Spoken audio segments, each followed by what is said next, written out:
The 33 sermons on Nibbana were delivered by the Venerable Bhikkhu Katukurunde Nanananda in Sinhala at Mitrigala Nissaranavanaya Forest Hermitage.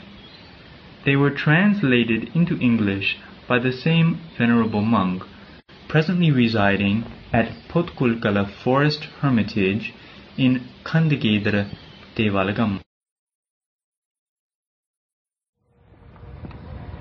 Namo tassa bhagavato arahato samma sambuddhassa.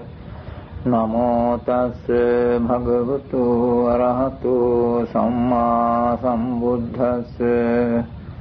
Namo tassa bhagavato arahato samma sambuddhassa. Etang santang etang panitang yadidang sabba sankhara samatho sabbo padipatinisaggo tanhakhayo virago nirodho nibbana. This is peaceful, this is excellent, namely the stilling of all preparations, the relinquishment of all assets, the destruction of craving, detachment, cessation, extinction. With the permission of the most venerable great preceptor and the assembly of the venerable meditative monks, this is the 11th sermon in the series of sermons on Nibbana. In our last sermon, we tried to explain that contact arises dependent on name and form, because form gets a verbal impression by the naming quality in name, and name gets a resistance impression by the striking quality in form. In the context of this Dhamma, contact, properly so called, is a combination of these two, namely verbal impression and resistance impression. We also happened to mention the other day a new etymological explanation given by the Buddha to the word Rupa, quoting the relevant passage from the Kajjaniya Sutta of the Khanda Samyutta in Samyutta Nikaya. He has defined the form group with reference to affectation. Uppatiti ko bhikkave tasma rupanti vucchati. It is affected, monks, that is why it is called form. By what is it affected?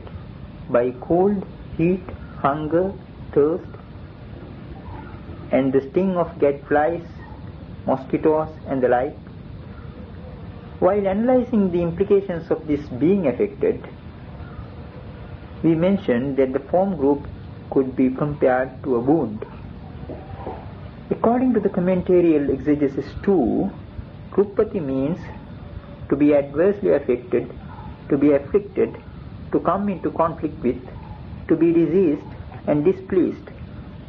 These are reminiscent of the responses usually associated with a person who has an easily lacerable wound.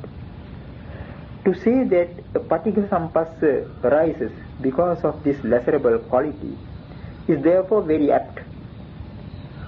The primary sense of the word patigha is striking against. Perception of form arises as a result of an attempt to understand through the factors on the name side this particular striking against which resembles the laceration of a wound. This perception of form, which follows in the wake of the feeling that arises when something strikes against form, is like the groping of a blind man in the dark. Generally, the worldling is in the habit of staring at the form that comes within his grasp to ascertain its true nature. Likewise, he touches the form he sees with his eyes to verify it. As the saying goes, seeing is believing, but touch is the real thing. But both these attempts are like the gropings of a blind man. The worldling is unable to get rid of his delusion completely by either of these methods. It is because he is accustomed to draw conclusions under the influence of his perception of the compact, ghana sanya. The fact that the two extreme views of existence and non-existence are also the outcome of this perception of the compact in regard to form is borne out by the following two lines of the verse Vinichyan kurute jantu loke.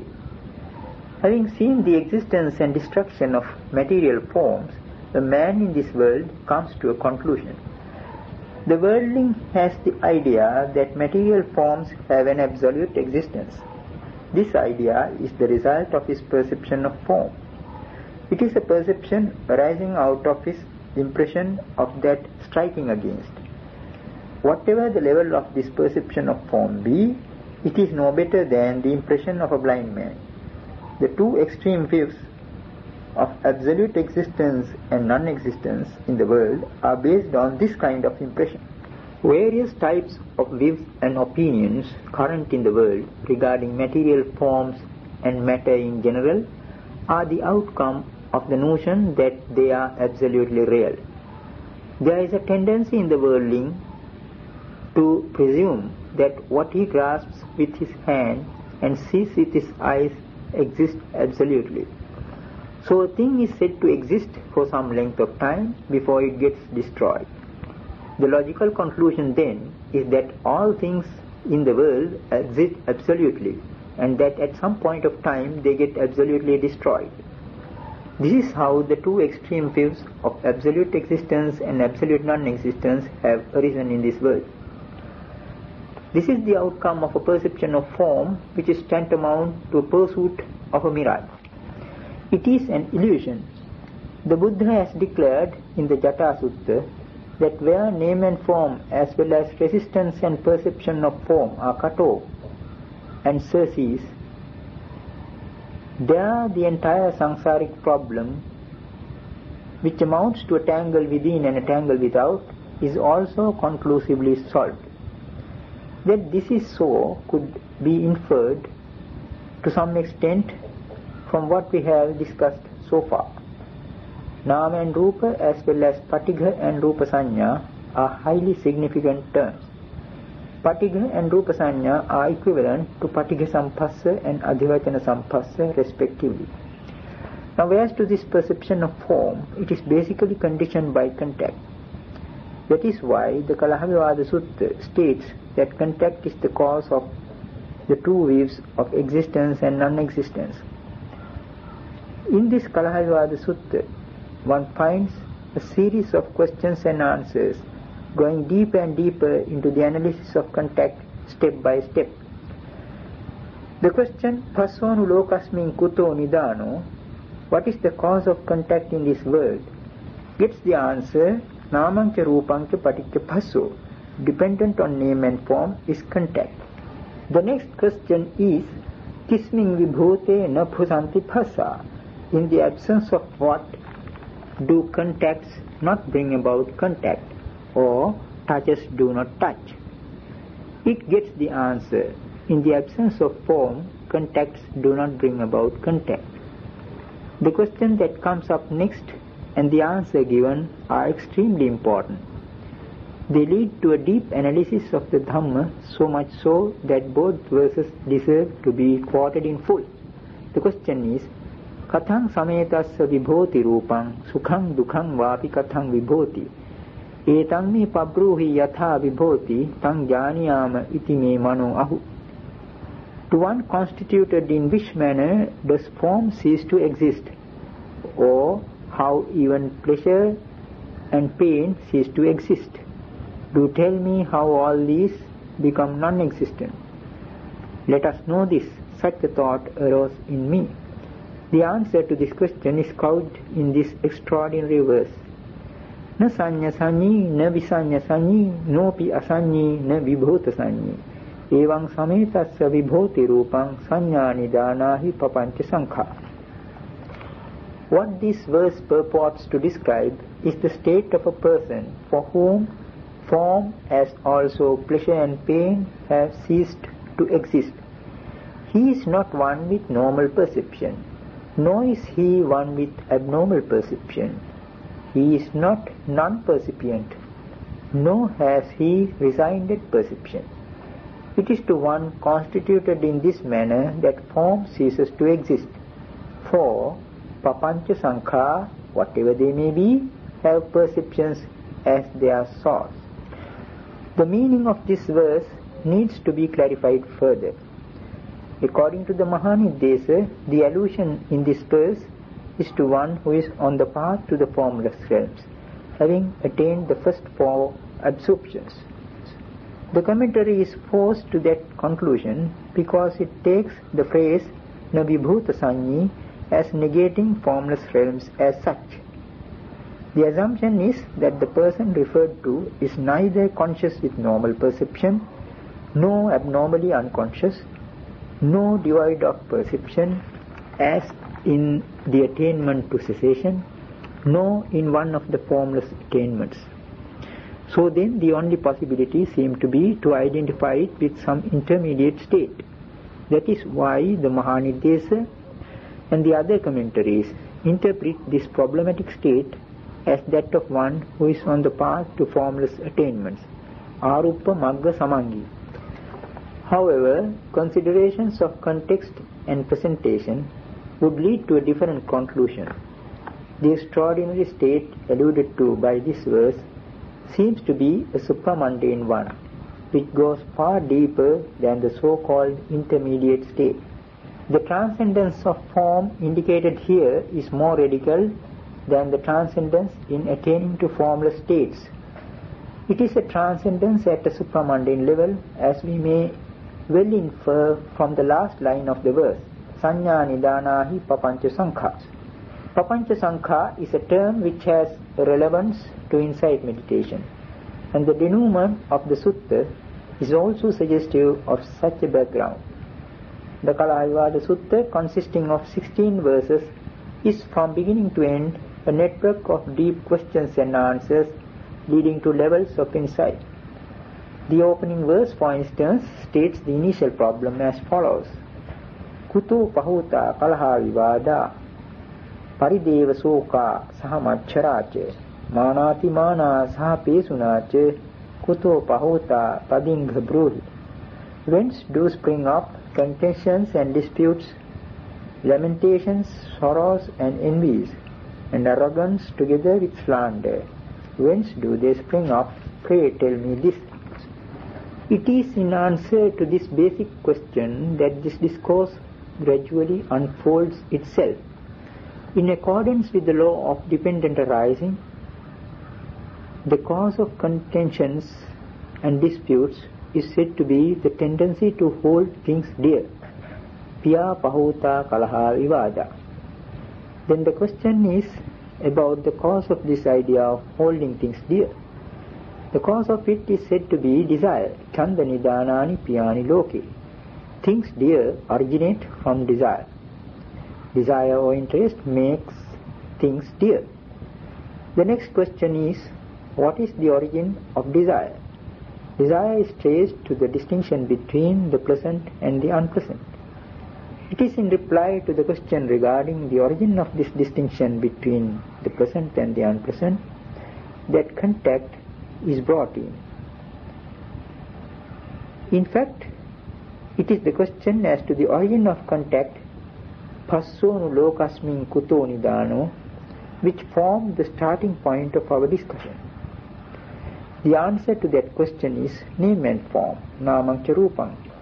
So in this chain of causes, the link that comes next to contact is name and form. Now the verse in question, beginning with na sanya sanyi, goes deeper than name and form. Even the question about contact has a peculiar wording. Tisming vibhote na phudanti phassa. When what is not there, do touches not touch? The question then is not just the cessation of contact as such. The answer too has the same peculiarity. Rupe vibhote na phudanti phassa. It is when form is not there that touches do not touch. It is the subsequent question regarding form that brings out the cryptic verse as the answer. All this goes to show that the verse in question alludes to a supramundane state far transcending the formless or any supposed intermediate stage. The transcendence of pleasure and pain as well as perception of form is implied here. The verse beginning with Nasanya Sanyi brings the entire analytical disquisition to a climax.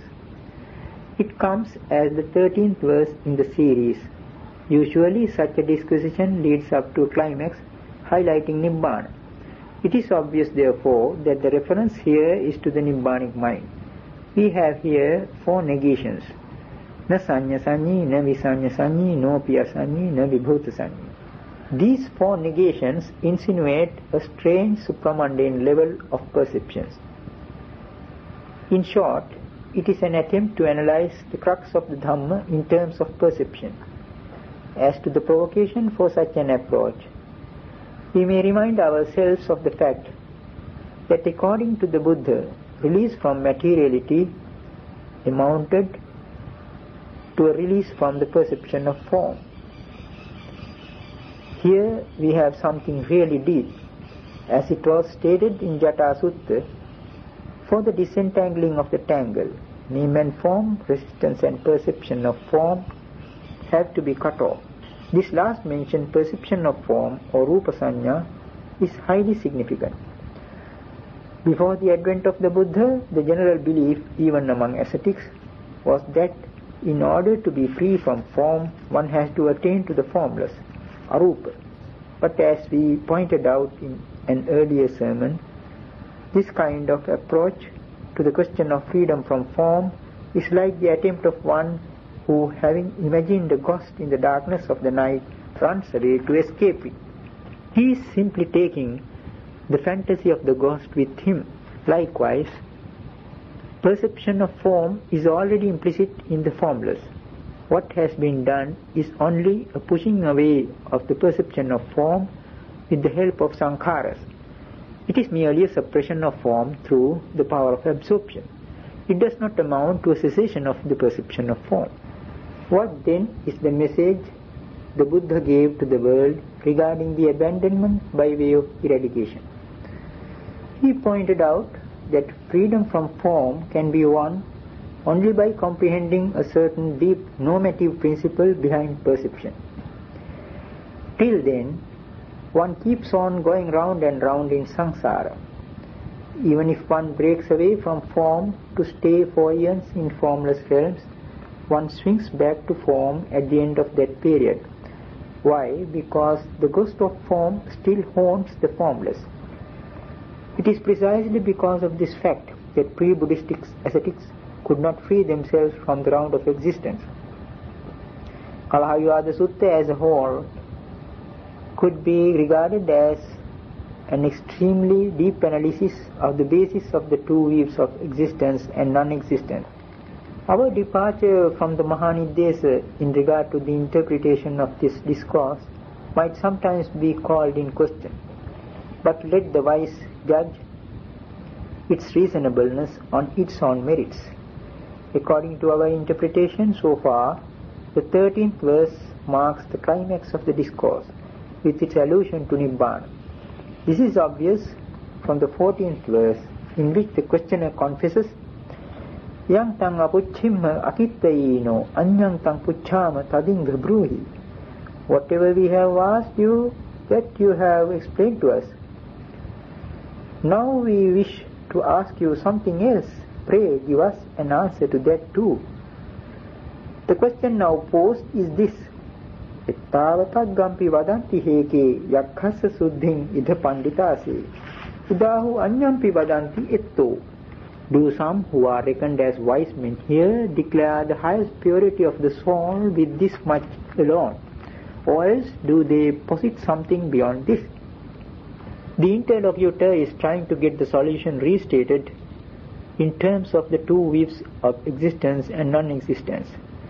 The term yakha is used in this context in the sense of an individual soul. It betrays an assumption based on a wrong view. The question concerns the purity of the individual soul.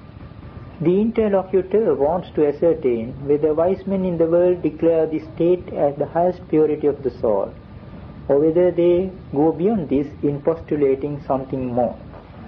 Here is an attempt to get the answer already given, restated in terms of the soul theory, a sort of anticlimax.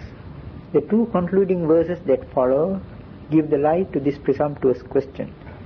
Ettavatak vadanti heke yakhasa suddhin idha panditase. Tesang paneke samayang vadanti anupadi sese kusala vadana. Some who are regarded as wise men here call this itself the highest purity of the individual soul, but there are again some among them who speak of an annihilation, claiming to be experts in the cessation without residue. Ete cha nyatva upamisitati nyatva muni nissayeso vimansi nyatva vimutto na vivadameti bhava bhavaya na sameti dhiro. Knowing that they are dependent on speculative views, the sage with discernment with regard to whatever is speculative, emancipated as he is through understanding, does not enter into dispute. The truly wise man does not fall back either on existence or on non-existence. The concluding verse amounts to a refutation of both these extreme views. The truly wise sage, who is released with proper discernment of the nature of dogmatic involvement, has no disputes with those who are at loggerheads with each other on the issue of existence and non-existence. This in effect means that Nibbana as a goal avoids both extremes of eternalism and nihilism. Upasiva Sutta in the Parayana Vagga of Sutta Nipata provides further proof of the plausibility of the above interpretation. There, Nibbana as the cessation of consciousness in the Arahant is compared to the extinction of flame. Achiyatha vatavegena kitto upasivati bhagava attham paleti na upeti sankham evam muni namakaya vimutto attham paleti na upeti sankham. Lo upasiva, Lord replied, as flame flung on by force of wind reaches its end, comes not within reckoning. So the sage released from name and form reaches its end, comes not within reckoning. When a flame goes out, it cannot be reckoned as having gone in any of the directions like north, east, south and west. All what can be said about it is that it has gone out. Even after the Buddha has given this reply, the Brahmin youth Upasiva, entrained as he is in the eternalist view, raises a question which is similar to the one already quoted. He too is trying to understand it in terms of the two extreme views of existence and non-existence.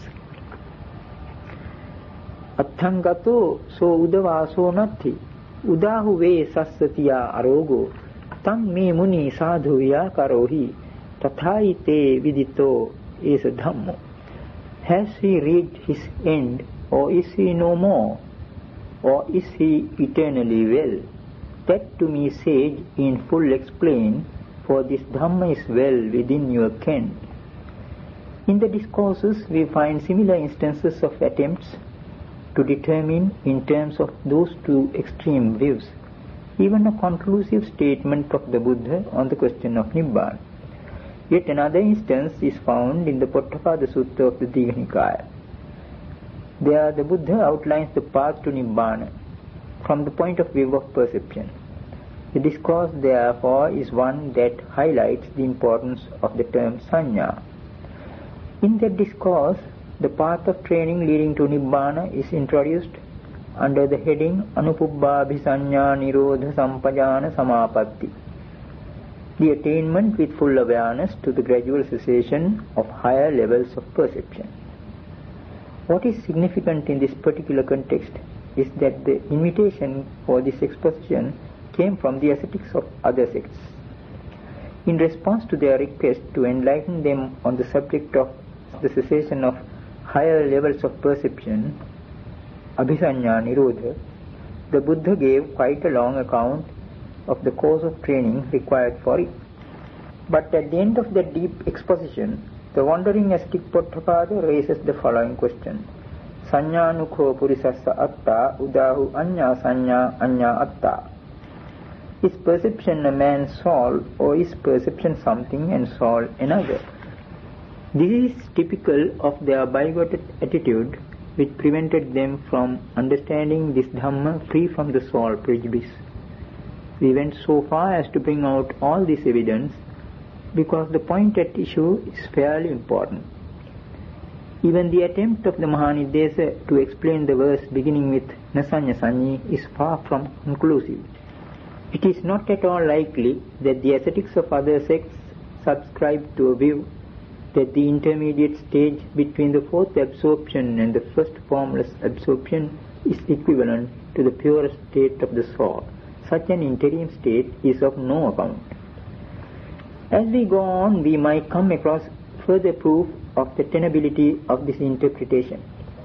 The verse beginning with Nasanya Sanyi is not easily forgotten because of its unusual accent on the negative particle. We might have to hark back to it when we come across similar discourses dealing with Nibbana. Till then, let us remind ourselves of two similes we have already given in order to get a foretaste of the significance of this problematic verse. Firstly, the Buddha's simile of the magic show as a comparison to consciousness in Pena Sutta, Mayopamancha Vijnana. While describing the five groups, he compares consciousness to a magical performance at the crossroads conducted by a magician or his apprentice. A man with the right type of vision watching this magic show understands that it is empty, hollow and void of essence. It is as if he has seen through the tricks and deceptions of the magician. While watching a magic show, the audience in general reacts to it with gaping mouths and exclamations. But how would a man with radical attention and penetrative wisdom, who is fully aware of the tricks of the magician, watch a magic show? He is simply looking on with a vacant gaze. This reminds us of the significance of the words Vijnanam Anidassanam Anantam Sabbato Pabham. That gaze is endless, Anantam, in the sense that it does not have the magic show as its object. It goes beyond. It is also non-manifestative, Anidassanam, since the magic show does not manifest itself as it has now been penetrated through with wisdom. This wisdom is revealing in its all-lustrous nature, Sabbato Babham, so much so that the tricks are seen through. So this man with discernment is watching with a vacant gaze. Now, how would such a person appear to one who is deluded and enchanted by the magic show? The latter might regard the former as an inattentive spectator who misses the magic show, or else he might think that the other is out of his senses or insensate. What that riddle verse beginning with Nasanya Sanyi refers to is such a vacant gaze. That is to say, the person referred to is not one with the ordinary worldling's perception, which is deluded, nor has he fainted and become unconscious, Nasanya Sanyi, Navisanya Sanyi. He is not in a trance devoid of perception, no Pyasanyi, nor has he put an end to perception, Navibhuta Sanyi. What these four negations highlight is that vacant gaze of the one who is emancipated through wisdom. Somewhat on the lines of the simile used by the Buddha, we might reintroduce as a flashback the simile of the cinema. Though it has a modernistic flavor, it could perhaps be more easily understood. Let us suppose that the matinee show of a Technicolor film is in progress with closed doors and windows. Suddenly, by some technical defect, the doors and windows are flung open. What could be the change of perspective in the spectator now? He too would be looking on with a vacant gaze. Though still the show is going on, he is no longer seeing it. A sort of cessation has occurred, at least temporarily. The theme as well as the objective of all our sermons is expressed in the quotation beginning with "This is peaceful, this is excellent," etc., which forms the rubric, as it were, for each sermon. The change that occurs in the spectator now is somewhat reminiscent of it. Though not all preparations, at least those preparations connected with the film show are momentarily stilled. Whatever assets in the form of the bundle of experiences on which the film show is valued are relinquished. The craving or the desire for the shore has gone down. The colorful shore has faded away, making way for detachment. The film shore has ceased for him. It is also extinct for him since his burning desire has cooled off now. In this way we can understand the four puzzling negations in that riddle verse as an attempt to describe the vacant gaze of the spectator and that man with discernment at the magic shore. Another aspect of special significance in this riddle verse emerges from the last line, Sanya Nidanahi Papancha Sankha, which could be tentatively rendered as, for whatever are termed as Papancha Sankha have perception as their source. Papancha is a term with a deep philosophical dimension in Buddhism. In fact, even the rise of many Buddhist sects could be put down to an insufficient appreciation of its significance. In our own philosophical tradition too, much of the confusion with regard to the interpretation of Nibbana seems to have come about due to a lack of understanding in this particular field. Therefore, we propose to devote sufficient time and attention to clarify the significance of this term Papancha. To begin with, we can bring up clear evidence of the fact that the word Papancha is used in the discourses to convey some deep idea. As a rule, whenever the Buddha presents a set of ideas pertaining to some Dhamma topic, the deepest or the most important of them is mentioned last. This feature is quite evident in the Anguttara Nikaya, where very often a sermon is seen to unfold itself in an ascending order leading to a climax. In an enumeration of items, the last but not the least happens to be the most important. Granted that this is the general trend, we can trace as many as 7 such contexts among the suttas in which Papancha is counted last. This itself is a clue to its importance. One of the most telling instances is to be found in the 8th of the Anguttara Nikaya.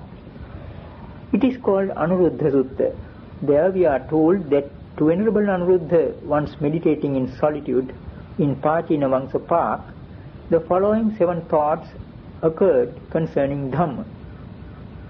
Appichhasayang Dhammo Nayang Dhammo Mahichhasa Santutthassayang Dhammo Nayang Dhammo Asantutthass Pavivittasayang Dhammo Nayang Dhammo Sanganikāramassa Āraddhavigyasayang Dhammo Nayang Dhammo Kusitass Patthitasatisayang Dhammo Nayang Dhammo Mutthasatis Samāhitasayang Dhammo Nayang Dhammo Asamāhitass Paññavato-ayang Dhammo Nayang Dhammo Duppanyassa.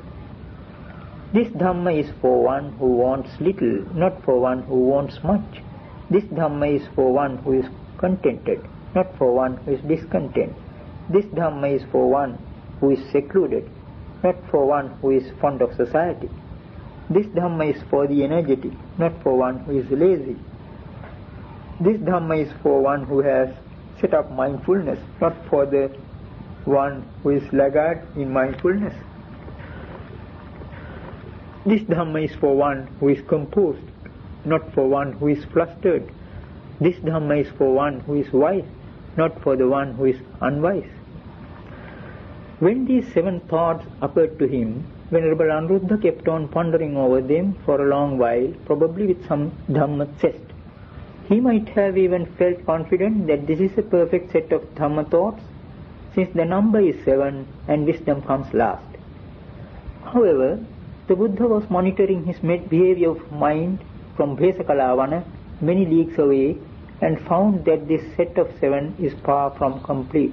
So he appeared before Venerable Anuruddha through his psychic power, and having first commended Venerable Anuruddha for those 7 thoughts, calling them thoughts of a great man, Mahapurisa Vitakka, gave him an 8th to add on to them and ponder upon. The 8th thought of a great man is Nippapanchārāmassāyang Dhammo Nippapancharatino Nāyang Dhammo Papanchāramassa Papancharatino. This Dhamma is for one who likes and delights in Nippapancha and not for one who likes and delights in Papancha. Following the Buddha's instructions in this concern, Venerable Anuruddha attained Arahanthood and uttered 2 verses as a paean of joy. From the 2 verses it becomes clear that the Buddha's helpful hint regarding Nippapancha, whatever it may mean, was what triggered off his attainment. Yathamiyahu sankappo tato uttari desai Nippapancha rato buddho nippapanchang adesai tasahang dhammamanyaya vihasing sasane rato tisso vijja anuppatto katang buddhassa sasanam. Whatever thoughts I had on my own, going far beyond them the Lord preached to me. The Buddha who delights in Nippapancha preached Nippapancha to me. Understanding his Dhamma, I dwelt delighting in his admonition. The 3 knowledges are attained. Done is the Buddha's behest. The words of Venerable Anuruddha clearly reveal the immense significance attached to the term Papancha and its relevance to the question of attaining Nibbana. It is noteworthy that a number of suttas like Kalahavivada, Sakkapanya, Chulasihanada and Madhupindika give prominence to the term Papancha by listing it as the last. One of the most important discourses throwing light on the significance of this term Papancha is the Madhupindika Sutta of the Majjhima Nikaya. We shall therefore proceed to discuss this particular sutta at some length. The Madhupindika Sutta is in fact a discourse that unfolds itself in 3 stages like a 3-act play. It might not be inapt to say something about the title of this discourse by way of introduction before we get down to an analysis of it. At the conclusion of the discourse, Venerable Ananda makes the following comment on its significance before the Buddha. Lord, just as if a man overcome by hunger and exhaustion came upon a honey ball, and from whatever side he goes on licking it, he would get a sweet, delectable flavor which remains unimpaired. So too, Lord, any nimble-witted monk, from whatever angle he examines with wisdom the meaning of this discourse on the Dhamma, he would find satisfaction and gladness of mind. What is the name of this discourse, Lord? It was then that the Buddha gave this name to the discourse, saying, well then, Ananda, you may remember this discourse on the Dhamma as the honey ball discourse. We might not have the ability to assimilate fully the flavor of this discourse, and in any case we might not even have sufficient time for it today. However, if we are to make a start, we may begin with the first act, that is, where we find the Buddha spending his noonday siesta at Mahavana in Kapilavatthu. The Sakyan Dandapani, so called because he used to carry a staff in hand, comes to see the Buddha and puts the following short question to him. King Vadi Samano Kimakhai. What does the recluse assert? What does he proclaim? The Buddha's reply to it is rather long and winding, so much so that it is not easy to render it clearly enough.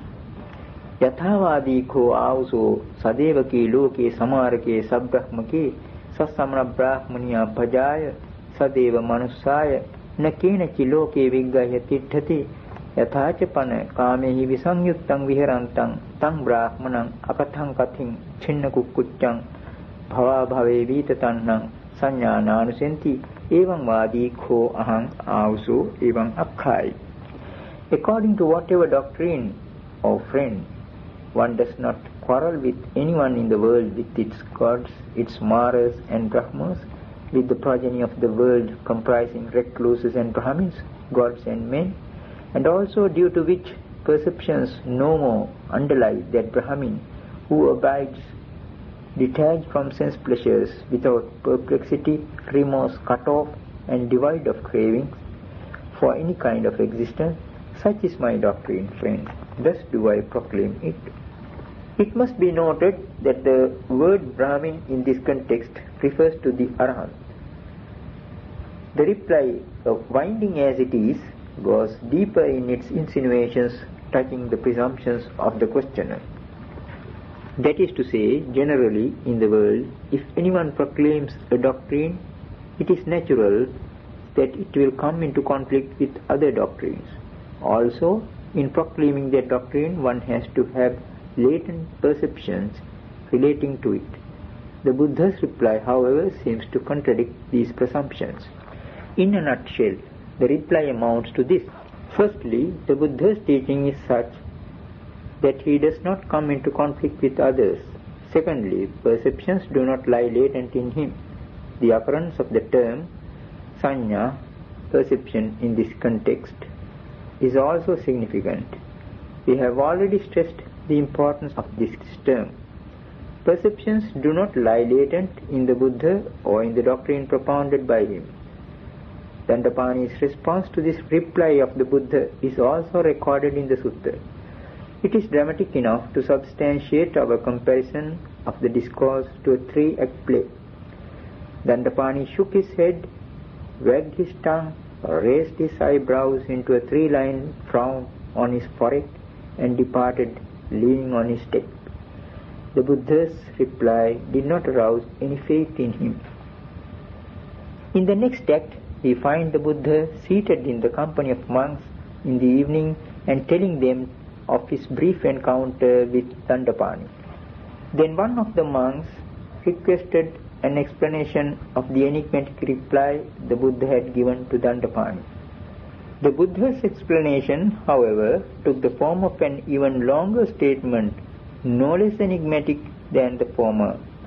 It runs, Yato nidanang bhikkhu purisang papancha sanya sankha samudacharanti ethache nathi abhinanditabbang abhivaditabbang ajjosetabbang esevanto raganusayanang esevanto patighanusayanang esevanto ditthanusayanang esevanto vichikiච්ඡානුsayanang esevanto mananusayanang esevanto bhavaraganusayanang esevanto avijjanusayanang esevanto dandādāna sattādāna kalaha viggaha vivāda tuvantu apesuñña musāvādānaṁ ettete pāpaka akusala dhamma aparisesa niruddhanti.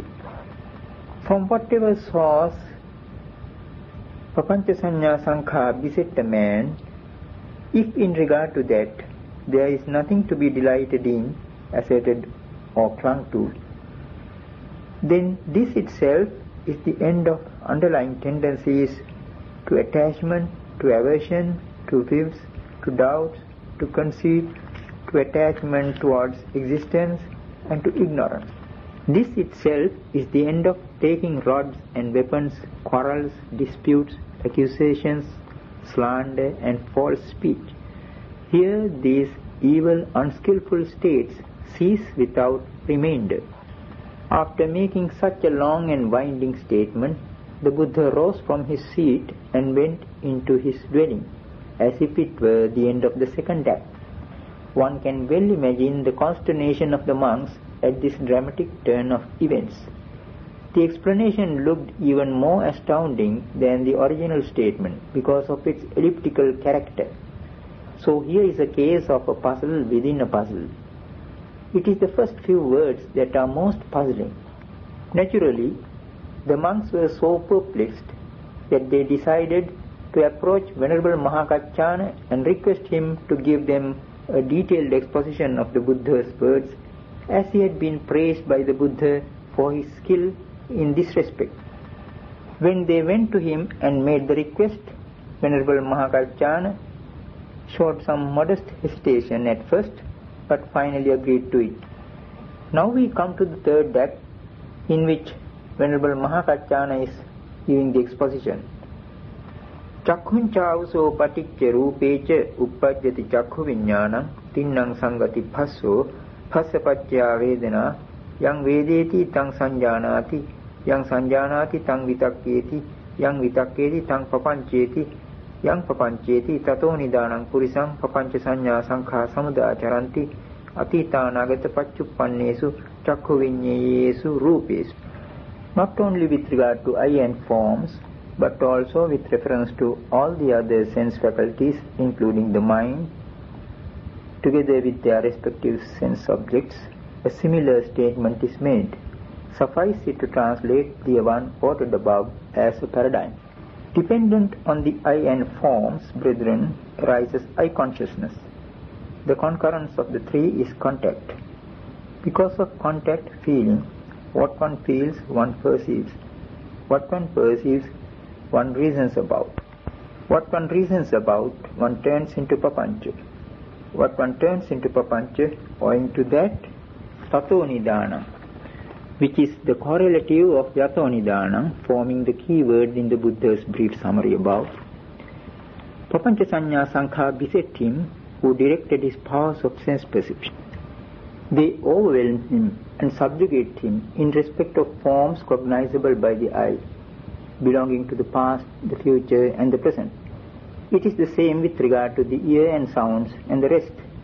Lastly, even about mind and mind objects, Venerable Mahakacchana makes a similar statement. At this point, we are forced to say something about the commentarial explanation of this particular passage. It seems that the commentarial exegesis has failed to bring out the deeper implications of the term papancha sanya sankha.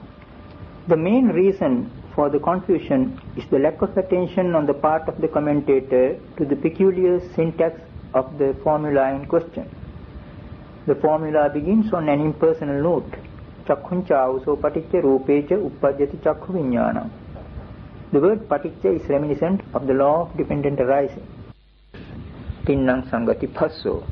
The concurrence of the three is contact. Phassa paccaya vedana. Conditioned by contact is feeling. From here onwards, the formula takes a different turn. Yang vedeti tang sanjanati, yang sanjanati tang vitakketi, yang vitakketi tang papancheti. What one feels, one perceives. What one perceives, one reasons about. What one reasons about, one turns into papancha. In this way, we can distinguish three phases in this description of the process of sense perception in Venerable Mahakacchana's exposition.